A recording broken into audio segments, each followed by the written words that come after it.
Viewers ARY digital के drama serial hook की छठी किस्त में सब कुछ हमारे प्रेडिक्शन के एन मुताबिक हुआ। हम बार बार ये पेशगोई कर रहे थे कि जाफिर इलाही कर लेगा हया से शादी, और ये हो गया। और अब क्या होगा हुक की 7th एपिसोड में, ये बताएंगे हम आपको इस वीडियो में। तो जनाब होगा कुछ यूँ कि जाफिर इलाही जाकर बताएगा अपनी माँ को कि ज़यान और हया कभी भी एक दूसरे के नहीं हो पाएंगे। मैंने ऐसी सजा दी है इनको कि वो आजाद होकर भी एक दूसरे के करीब नहीं हो पाएंगे। इस पर इसकी माँ इसे खूब शाबाश देगी और प्यार करेगी, मगर वो ये नहीं बताएगा कि इसने निकाह कर लिया है हया से। बिल्कुल इसी तरह के जैसे घर पहुंचने पर हया ने भी अपने घर वालों और ज़यान और इसकी फैमिली को अपने और जाफिर इलाही के निकाह का नहीं बताया था, मगर ये राज खुद ही खोल देगी हया। मगर कुछ वक्त बाद पहले वो ज़यान को बोलेगी कि हम दोनों का एक दूसरे से दूर और जुदा हो जाना ही बेहतर है। इस पर ज़यान कहेगा कि हया हमें कोई भी जुदा नहीं कर सकता, हमने मोहब्बत की है, जिंदगी साथ गुजारने के वादे किए हैं, मगर हया नहीं मानेगी। और जिस तरह हया नहीं मान रही, इसी तरह ज़यान के माँ बाप भी हया को कबूल करने के लिए तैयार नहीं है। ज़यान का बाप साफ साफ अल्फाज में कह देगा कि मैं ऐसी लड़की को हरगिज कबूल नहीं करूँगा जिसकी इज्जत और किरदार पर धब्बा हो। उधर जाफर इलाही की पहली बीवी इसकी मोहब्बत में दीवानी हुई होगी। वो जाफर की तस्वीर देखकर कहेगी कि जाफर कभी तुम मेरी आँखों में देखो तो तुम्हें पता चले कि हर रोज तुम्हारी मोहब्बत के ख्वाब मेरी आँखों में उतरते हैं। मगर इसे क्या पता होगा कि जाफिर इलाही ने एक और निकाह कर लिया है, और वो भी इस लड़की से कि जिसे शहीर चाहता था।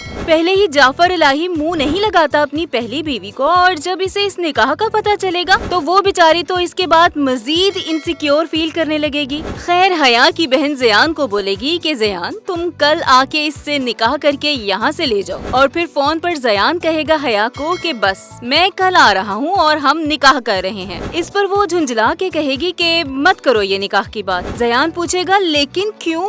और फिर हया चीख कर कहेगी कि क्योंकि मेरा निकाह हो चुका है जाफर इलाही के साथ। यानी वो ज़यान को बतला देगी कि वो जाफर इलाही की हो चुकी है। और ये खबर सुनकर ज़यान ना तो जिंदों में रहेगा और ना ही मुर्दों में। और सिर्फ ज़यान ही नहीं बल्कि हया की बहन को भी इस पर यकीन नहीं आएगा। खैर इसके बाद ये हो सकता है कि हया की बहन हया को खुद लेकर चली जाए जाफर इलाही के घर, और अगर ऐसा नहीं भी होता तब भी एक ना एक दिन जाफर इलाही इसे जरूर अपने घर ले आएगा। पहले पहल वो इससे शदीद नफरत करेगा, इसे कैदी बनाकर रखेगा इस घर में, खास करके शहीर के कमरे में। मगर फिर आहिस्ता आहिस्ता धीरे धीरे वो इसकी मोहब्बत में गिरफ्तार हो जाएगा। रहा ज़यान तो वो हर मुमकिन कोशिश करेगा जाफर इलाही से हया को छुड़वाने की। अब होगा ये कि हया होगी जाफर इलाही के निकाह में, और इससे प्यार होगा दो मर्दों यानी ज़यान और जाफर इलाही को। और जब एंड होगा इस ड्रामे का तो इसमें जाफर इलाही अपने या ज़यान में से किसी एक को चूज करने का ऑप्शन देगा हया को, मगर हया जाफर इलाही के हक में फैसला देगी और इसी के साथ रहेगी। क्या आपके ख्याल में भी यही एंड होगा हुक का या नहीं? कमेंट करके बताएं, और हाँ वीडियो को लाइक और शेयर भी जरूर करें।